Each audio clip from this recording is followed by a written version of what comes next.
Isa po sa napapanahon at napakagandang paksa na ito ay dapat na ma-deal natin o kaya ay maharap natin, ma-resolve natin ng wasto o kaya na may kaayusan.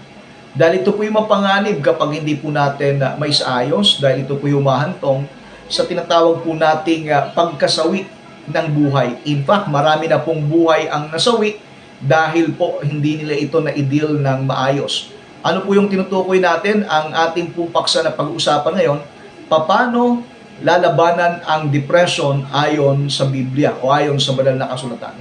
How to fight depression according to the Bible.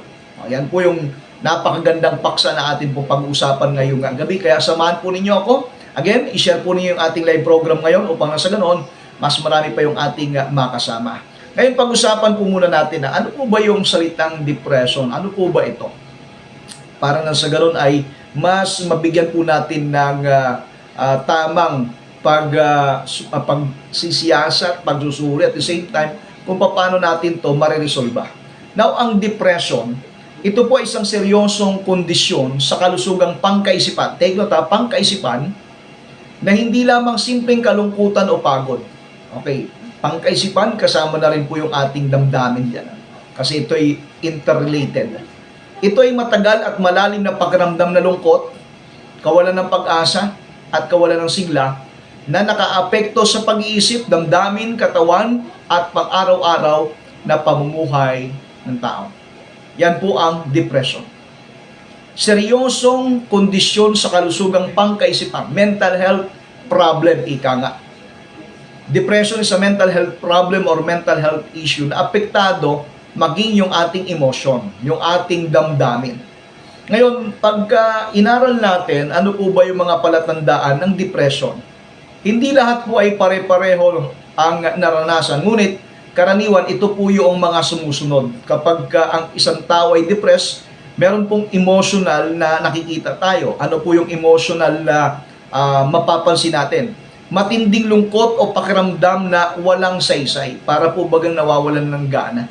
Pagkausap mo parang wala nang saysay yung buhay, parang wala nang nakikitang pag-asa. Sobrang lungkot yung nararamdaman. Pangalawa, madalas na pag-iyak kahit walang malinaw na dahilan. Bigla na lang umiiyak, bigla na lang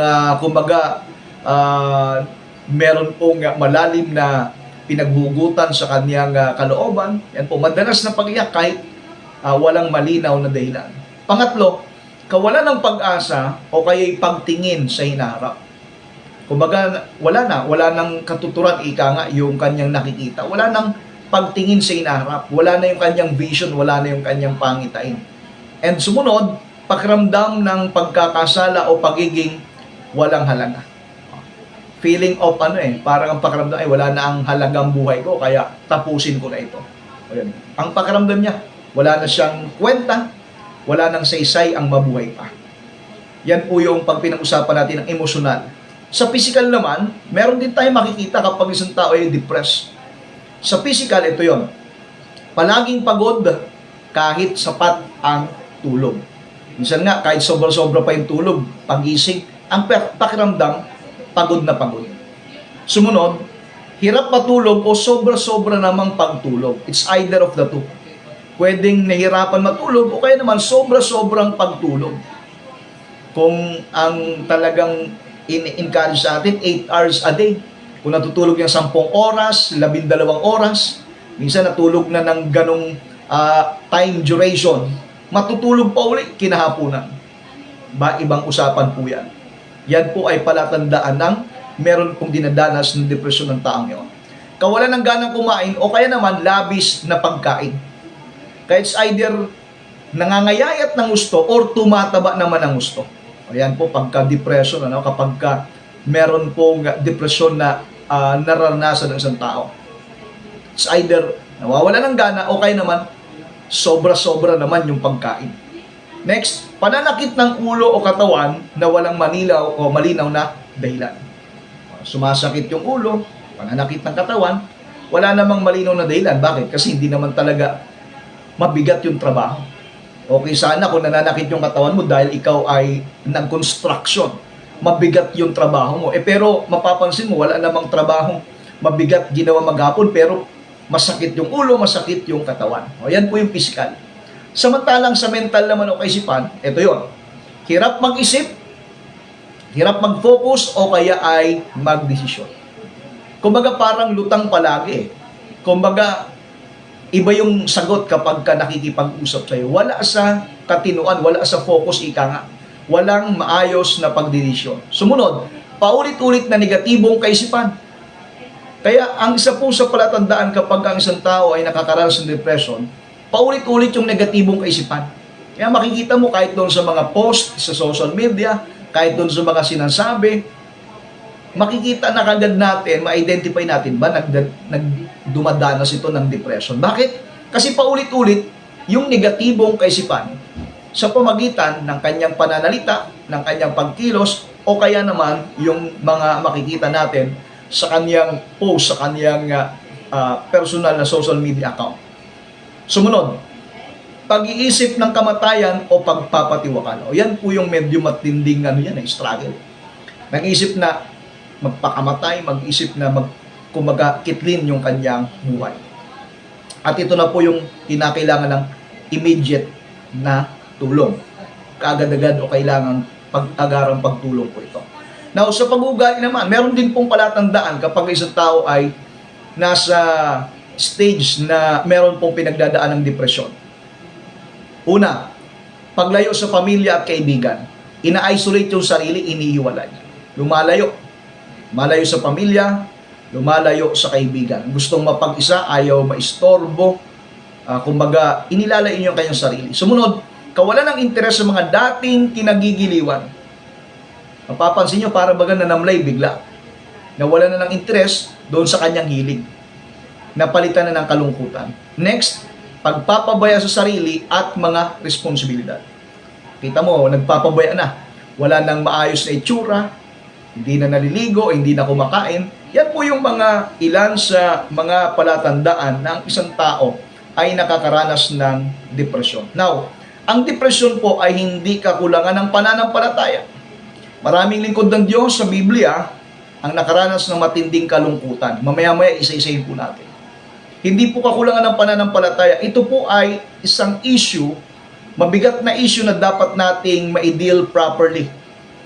Dahil sabi nga natin, ito po ay masyadong mapanganib na kapag hindi natin mabigyan ito ng pansin, pwedeng maghantong ito sa tinatawag nating kapahamakan. Eventually, dumarating yung time na pinagsisisihan natin sa bandang huli. Kaya lang, pag nagsisisi sa bandang huli, useless na rin po. Ngayon, ang ating tema ngayon ay paano po natin lalabanan ang depression ayon sa banal na kasulatan. Ito po yung good news Siguro meron pong mga nakikinig sa atin o nanonood na nakakaranas ng depression. Yung depression na kumaga napakadilim na yugto ng buhay, hinang-hina ka na ngayon, ikaw ay parang nawawala na ng pag-asa, hindi mo alam kung paano at saan magpapasimula. Ang good news ngayong gabi, ang mensahe ngayon ay para sa iyo. Dahil tatalakayin po natin ngayong gabi, paano po natin lalabanan ang depression ayon sa banal na kasulatan. Sana pakinggan mo itong mabuti at nawa makatulong ito sa iyo sapagkat ito ay personal na mensahe ng Panginoon para sa iyo. Okay, i-deal natin ito properly. Now, ano ba yung dapat nating gagawin para labanan ang depression? Katulad na binanggit ko kanina, depression is a serious issue. It is a mental health issue na dapat nating tugunan ng maayos. Now, paano ang gagawin natin? Number 1, kilalanin at iharap ang iyong sakit sa Diyos. Pag sinabi nating kilalanin, huwag mong itago, kailangan i-admit mo kapag ikaw ay nagdadanas ng tinatawag nating ganong sitwasyon. Huwag mong itago, huwag mong pilit na pagtakpan sa iyong sarili. If you are depressed, if you are if you feel you are having an anxiety, nandun yung matinding pinagdadaanan mo, kinakailangan kilalanin mo. Hindi po itinatanggi ng Biblia ang sakit ng damdamin. Marami pong tapat na lingkod ng Diyos ang dumaan sa matinding kalungkutan. Kumbaga bilang tao po kasi yan ay palatandaan na tayo ay meron pong mga damdamin. Sabi nga ng Aklat ng Awit 34 verse 18, malapit ang Panginoon sa mga may bagbag na puso at iniligtas niya ang may wasak na espiritu. The Lord is near unto them who are of broken hearted. Yung mga broken hearted, malapit yan ang Panginoon dahil gusto niyang isaayos yung buhay, of course, yung kanyang puso. Now, inaanyayahan tayo ng Diyos na maging tapat sa Kanya. Ang depresyon po ay hindi kakulangan ng pananampalataya. Ito ay bahagi ng pagiging tao sa isang sirang mundo.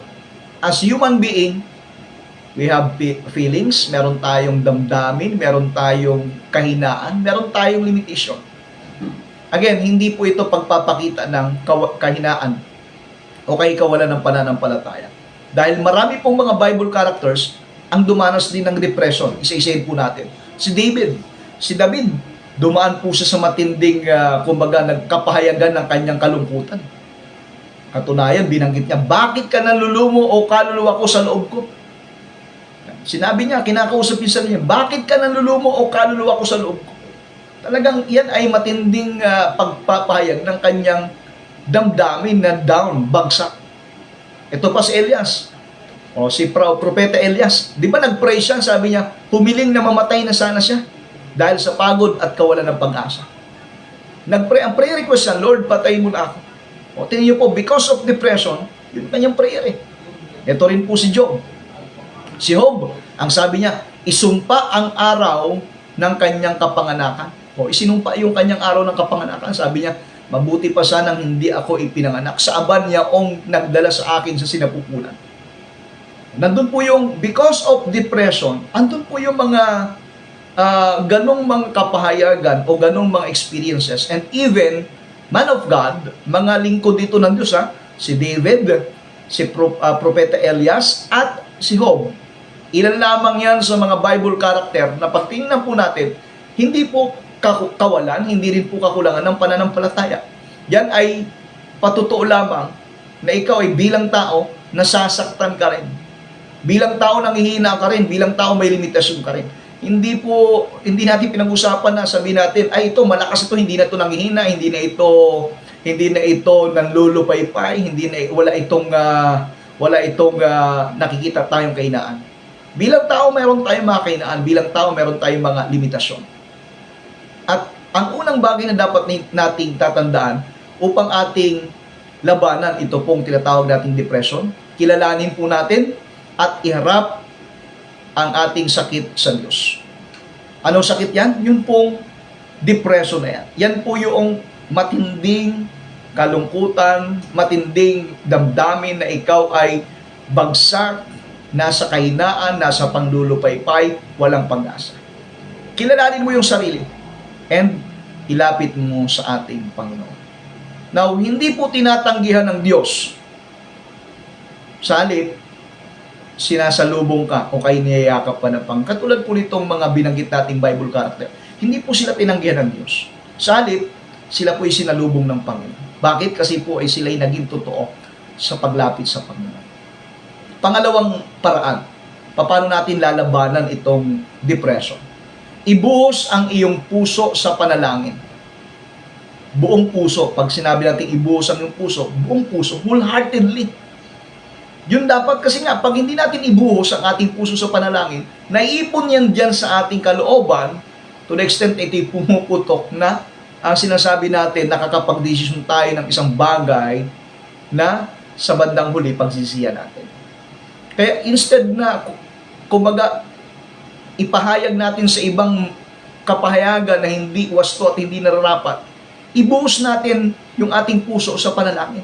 Yan po yung magandang outlet prayer. Meron tayong labasan ng tinatawag nating yung sama ng loob, yung hinanakit, yung tampo, yung galit, yung kawalan ng pag-asa. Meron tayo dapat outlet at yan po yung prayer. Diyan mo ilalabas. Huwag mo dapat ibuntun kung kanino. Huwag kang magturo, huwag mong sisinan kung sino man. Sa halip, ibuhos mo sa ating Panginoon. Now, ang panalangin ay hindi pagpapanggap ng lakas kundi pagsuko sa Diyos. O, hindi ibig sabihin nagpipray ka dahil malakas ka. Hindi po yung pagpapanggap na malakas ka. Sabi nga natin, sa mga panahon na meron tayong mga pagsusubok sa buhay, talagang ang hirap mag-pray. Ang hirap tumawag sa Panginoon, ang hirap magsabi, Lord, salamat. Kundi, ang panalangin, ito ay tanda na tayo po ay sumusuko sa ating Panginoong Diyos. Ang sabi nga po ng unang Pedro 5:7, ilagak ninyo sa Kanya ang lahat ng inyong kabalisahan sapagkat kayo Kanyang ipinagmamalasakit. Cast your cares upon Him for He careth for you. O ilagak natin sa Kanya. Pag sinabing ilagak, ibigay mo. Ano yung pagsalitang ilagak? Sa English ay cast. Immediately, bitawan mo eh. Immediately, ibigay mo sa Panginoon. Dahil ipinagmamalasakit ka ng Panginoon. Sabihin sa Diyos ang tunay mong nararamdaman. Kahit ito ay kalituhan, kahit ito ay galit o kailungkot. Maging honest ka sa paglapit sa Panginoon. Dahil ito po ay magbibigay sa iyo ng tinatawag nating immediate relief. Iyo po yung panalangin ito pong si King David. Awit 42 verse 11, ganito po ang sinabi niya. Bakit ka nanlulumo o kaluluwa ko? Bakit nababagabag sa loob ko? O, tinayo mo, kinakausap mo ni David yung kanyang sarili. Bakit ka nanlulumo? Bakit ka nanghihina? Bakit ka nawawala ng pag-asa sa loob ko o kaluluwa ko? Ano po, may mga pagkakataon, di ba? Wala ka mapagsabihan. It's time for you to speak for yourself. Mangusap ka sa sarili mo. Hindi naman ibig sabihin na sisiraan ka na ng bait, kundi ini-encourage mo ang sarili mo dahil may mga pagkakataon walang mag-encourage sa'yo. Yung inaasahan mo mag-encourage sa'yo, yun pa yung nag-discourage sa'yo. Yung iniisip mo papalakas sa'yo, yun pa yung naging dahilan bakit nanghina ka. Kausapin mo yung sarili mo, palakasin mo. Katulad nitong si David sa'yo. Bakit ka nanlulumo o kaluluwa ko sa loob ko? Bakit ka nababagabag sa loob ko? Alam niyo po ba yung pagdaing sa Panginoon? Yan po isang anyo, isang uri ng pagsamba sa Diyos. Yung idinadaing mo sa Kanya, bakit natin tinuturing na pagsamba? Dahil nagpapakita ng pagtitiwala mo sa Kanya.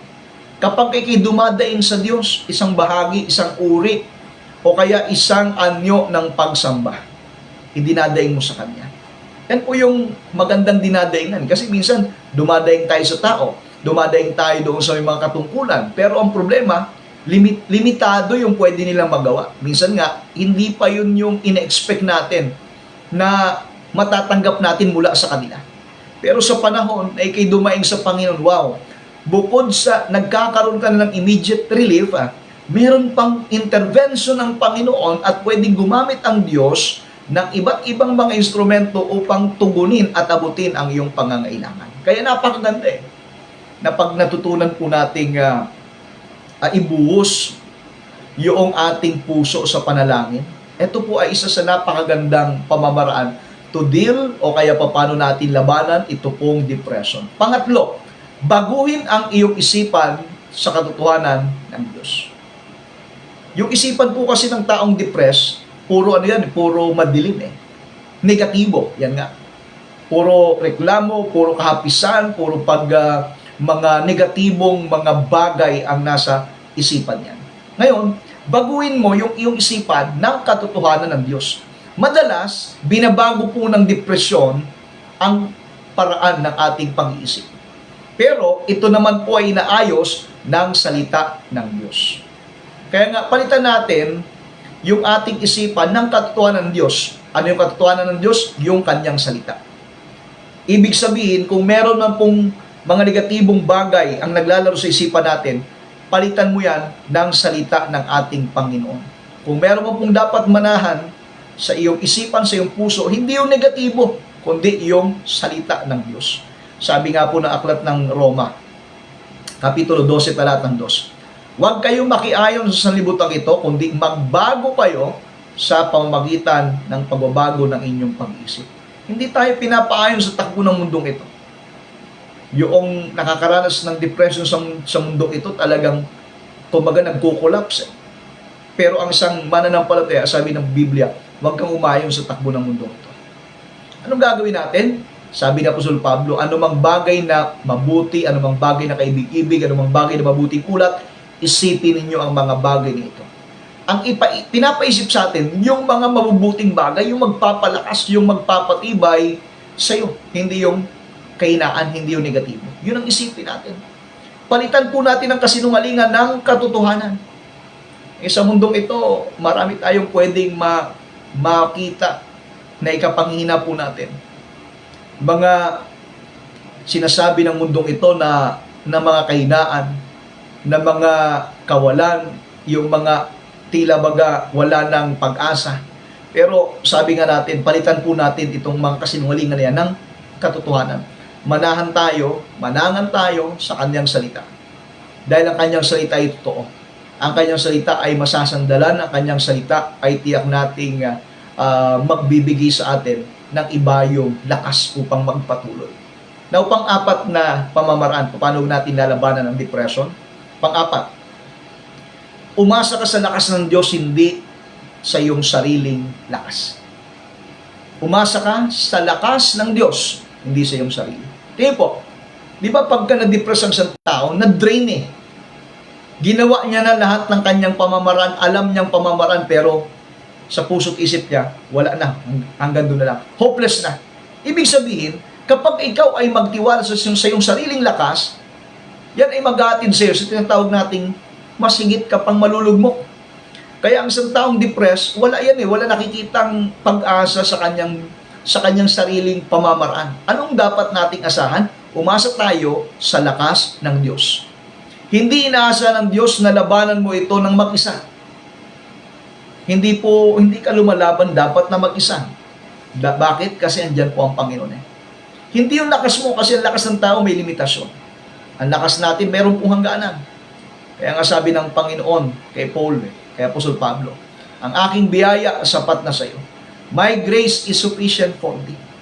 Minsan tayo kinakapos, minsan tayo nahihirapan kung paano natin tutugunan yung ating sitwasyon. Ginawa mo na lahat ng kaparaanan na pwede mong gawin, pero hindi sumapat, hindi nagkaigi, hindi nagtagumpay. Then, hayaan natin, paitulutan natin ngayon, yung lakas, yung pamamaraan, yung biyaya ng Diyos ang siyang kumilos.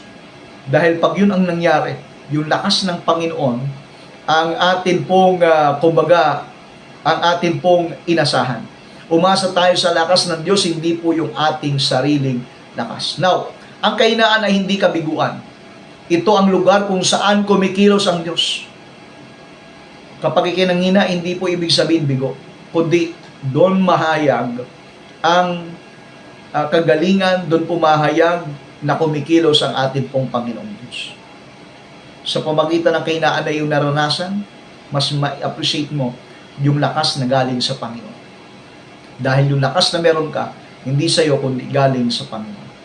Panglimang paraan, kung paano natin lalabanan ng depression, manatiling nakaugnay sa bayan ng Diyos.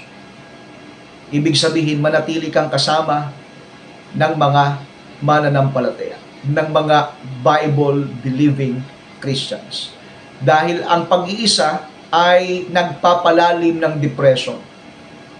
Ang samahan ay nagdadala ng kagalingan. Sa panahon na ikaw ay nakakaranas ng depression, huwag mong i-isolate ang sarili mo. Huwag mong ihiwalay ang sarili mo. Huwag kang lalaban na mag-isa. Sapagkat kailangan natin ang ating kapwa mananampalataya. Manatiling nakaugnay sa bayan ng Diyos. Sabi nga ng Galatia 6:2, pasanin ninyo ang pasanin ng isa't isa. Sabi naman po ng Genesis 2:18, hindi mabuti na ang tao ay nag-iisa. It is not good for a man to be alone. Sabi nga po yan, no man is an island. Minsan, kinakailangan natin ng tulong ng ating pong kapwa. Minsan, yung tulong nila, yun po yung ma-appreciate natin na lalakas ka, titibay ka roon sa tulong ng iyong kapwa. Madalas, gumagamit ang Diyos ng ibang tao pang magdala ng kagalingan. Kaya nga, meron po akong post kaninang umaga.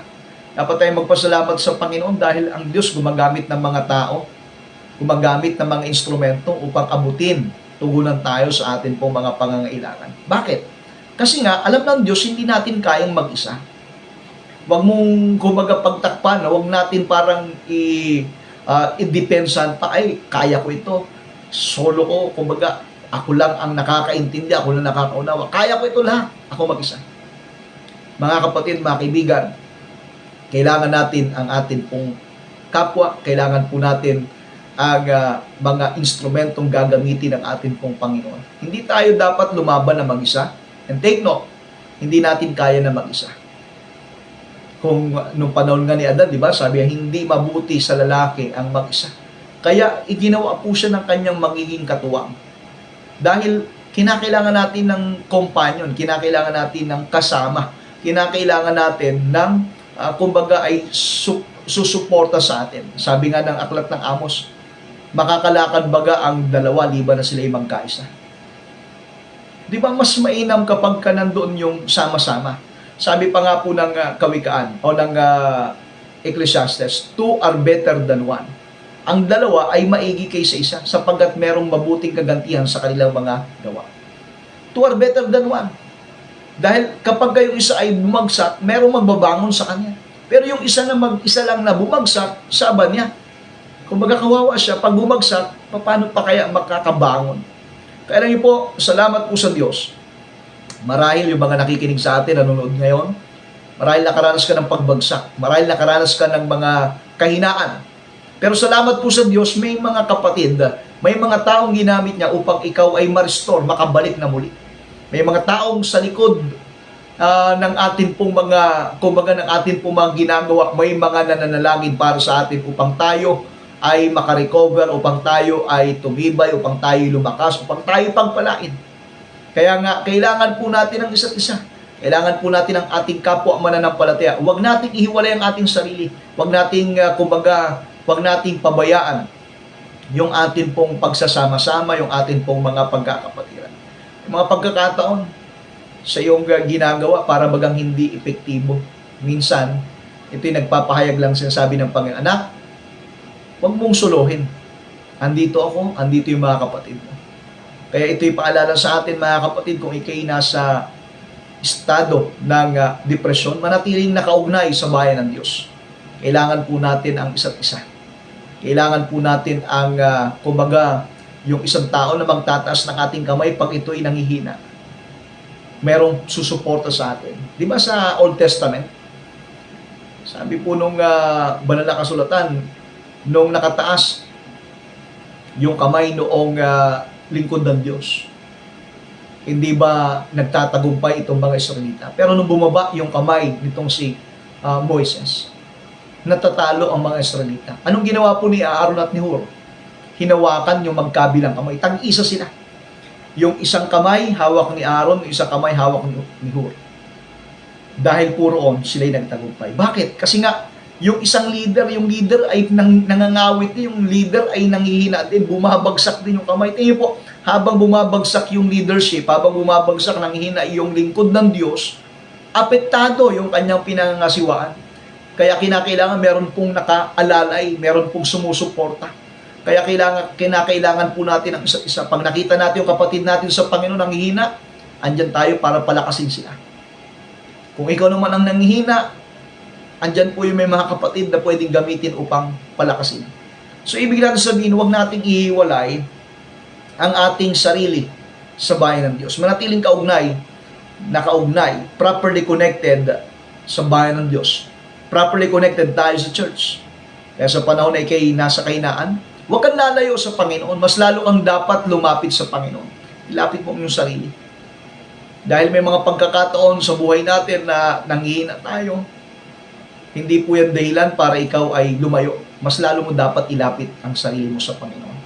Now, pang-anim na paraan paano natin lalabanan ang tinatawag po nating depresyon. Pang-anim, piliin ang pag-asa kahit hindi mo pa o hindi mo ito nararamdaman. Piliin mo ang pag-asa. Kumbaga, choose hope. Piliin mo yung pag-asa. Maging positibo ka, ika nga. Pag pinag-usapan natin yung pagiging positibo, yung pag-asa nandun palagi. Ang pag-asa po ay hindi damdamin. Ito ay desisyong magtiwala sa Diyos. Hindi lamang po yan, kumbaga, laman ng damdamin natin. Pag sinabi, umasa ka sa Diyos, and yung pag-asa mo sa Diyos. Now, Itong pong pag-asa na ito, na sinasabi nating pag-asa ay hindi po ito sa damdamin, kundi ito'y desisyong magtiwala sa Panginoon. Kaya nga pag-asa kahit hindi mo pa nakikita yung kabuuan, patuloy kang umaasa. Bakit? Nag-decide ka. You make a decision. Sinasabi mo, Lord, magtitiwala ako sa iyo. Sapagkat ang sabi po ng Jeremiah 29 verse 11, di ba? Ang ganda po ng talatang ito. Sapagkat nalalaman ko ang mga plano ko para sa inyo. Mga planong magbibigay ng pag-asa at kinabukasan. Ang pananampalataya ay pagtitiwala sa Diyos kahit nasa dilim, kahit nasa problema, kahit nasa kawalan, kahit nasa kahirapan, kahit nasa karamdaman. Ang pananampalataya ay pagtitiwala sa Diyos. Kaya nga pag pinag-usapan natin ang paglaban sa depression, piliin mong umasa kahit hindi mo ito nararamdaman or kahit hindi mo pa ito nakikita. Dahil alam mo na sa iyong pagtitiwala sa Panginoon, sa iyong pananampalataya sa Kanya, ikaw ay umaasa ng Diyos ay Diyos na gagawa, Diyos na may kaparaanan sa iyong sitwasyon. Tandaan niyo po mga kapatid, walang mahirap na bagay sa atin pong Panginoong Diyos, lalo po pagdating sa pagtugon. May mga sitwasyon sa buhay natin imposible, pero pag andyan ang Panginoon, posible sa Kanya. May mga sitwasyon minsan ang hirap. May mga sitwasyon minsan na hindi natin alam kung anong gagawin. Naubusan tayo ng paraan, naubusan tayo ng diskarte, naubusan tayo ng mga iba't ibang mga sistema na gusto nating gagawin. Pero mga kapatid, kapag kumilos ang Panginoon, nandyan po yung pagtugon niya. Kasi nga, ang Diyos ay Diyos ng paraan. Ang Diyos ay Diyos na meron talagang sigurado at tiyak na magagawa. Tingnan niyo po, ilang beses na pinatunayan ng Panginoon. Noong hinabol ng mga Egyptians ang mga Israelita nung sila'y lumabas sa Ehipto, na-corner sila, di po ba? Sa likodan nila, andun yung mga humahabol sa kanila. Sa harapan, andun yung dagat na pula. Sa kaliwa, bundok. Sa kanan, bundok. Corner sila.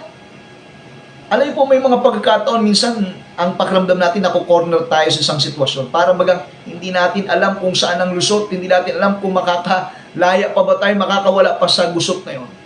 Pero tandaan mo, wala man tayong nakikitang paraan sa harap, sa likod, sa kaliwa, sa kanan.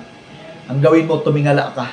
Bakit may Diyos na may kapangyarihan, makapangyarihan nakikilos sa panahon na ipagkatiwala mo sa Kanya. Kaya sa depression, tandaan mo kapatid, kapag ikaw ay nandoon ang iyong pinili mo na umasa, pinili mo yung pag-asa kahit hindi mo pa ito nararamdaman at nakikita, may magandang gagawin ng ating pong Panginoong Diyos.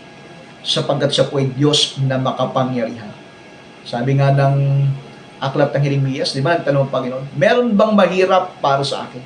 Sinagot din walang bagay na totoong mahirap sa iyo. There is nothing too hard for you, O Lord.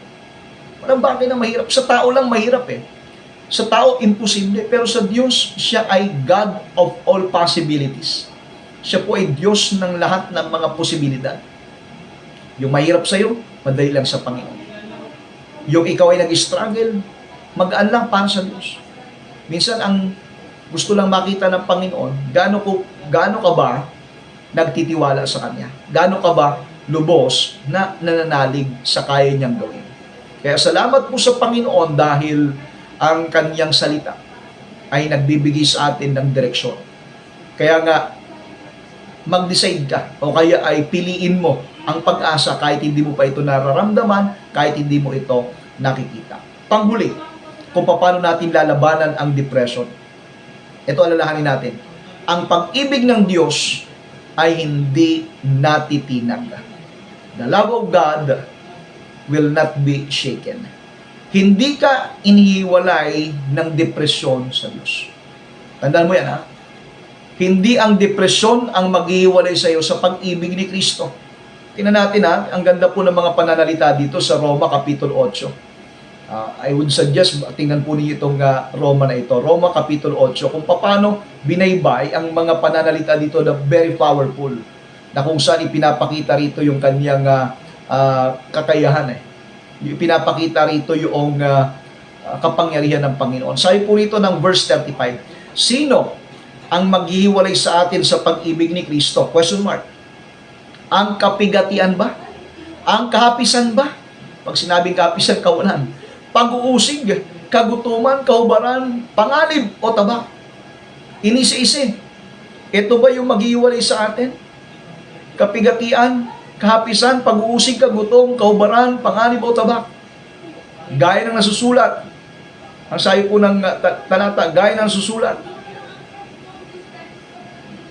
Dahil sa iyo'y kami pinapatay, sa buong araw kami ay nabilang na parang mga tupa sa patayan. Hindi, sabi po, sinagot Ito ba'y maghiwalay sa atin? Kahapisan ba? Kapigatian ba? Sabihin, hindi. Pag-uusig, kagutom, kahubaran, panganib, tabak, hindi. Kundi sa lahat ng mga bagay na ito, tayo ay higit pa sa mapagtagumpay sa pamamagitan naong umibig sa atin. Hindi itong mga bagay nito ang maghiwalay sa iyo sa pag-ibig ni Kristo. Kaya nga binanggit, tayo ay higit pa sa mapagtagumpay. Verse 38, sapagkat ako'y naniniwalang lubos na kahit ang kamatayan man, kahit ang buhay, kahit ang mga anghel, kahit ang mga pamuluan, kahit ang mga bagay na sa kasalukuyan, kahit ang mga bagay na darating, kahit ang mga may kapangyarihan, kahit ang kataasan, kahit ang kababaan, kahit ang alinmang ibang nilalang, ay hindi makapaghiwalay sa atin sa pag-ibig ng Diyos na na kay Kristo Jesus na Panginoon natin. Hindi dahilan ang depresyon para malayo ang pag-ibig ng Diyos sa iyo. Tandaan mo po yan, mga kapatid. Ang pag-ibig ng Diyos ay hindi natitinag. Hindi ka dapat iwalay ng depresyon sa Diyos. Bagkus, lagi mong tatandaan, you are more than conquerors. Ikaw ay higit pa sa mapagtagumpay. Pinagpala ka. You are blessed because of Jesus Christ. Ano man ang iyong pinagdadaanan sa oras na ito, by the authority of the Word of God, ikaw ay makalaya sa iyong isipan, sa iyong damdamin, spirit of depression, I rebuke you in Jesus' name. Magkamit ka ng lubos na kalayaan, magkamit ka ng lubos na kagalingan sa pangalan ng Panginoong Hesus. Now, balansehin po natin. Hinihikayat ng Biblia ang tulong spiritual at praktikal. Sa kakulangan po ng payo, ang mga plano ay nabibigo. Kaya kinakailangan po nandoon yung mga advices. Salamat po sa Panginoon. Yung kanyang salita, sapat na basihan. Yun po mga lingkod ng Diyos, ginagamit niya upang tayo ay abutin. Ang paghahanap ng profesional na tulong, pahinga at kagamutan ay hindi laban sa pananampalataya. Maaaring ito'y sagot sa ating panalangin.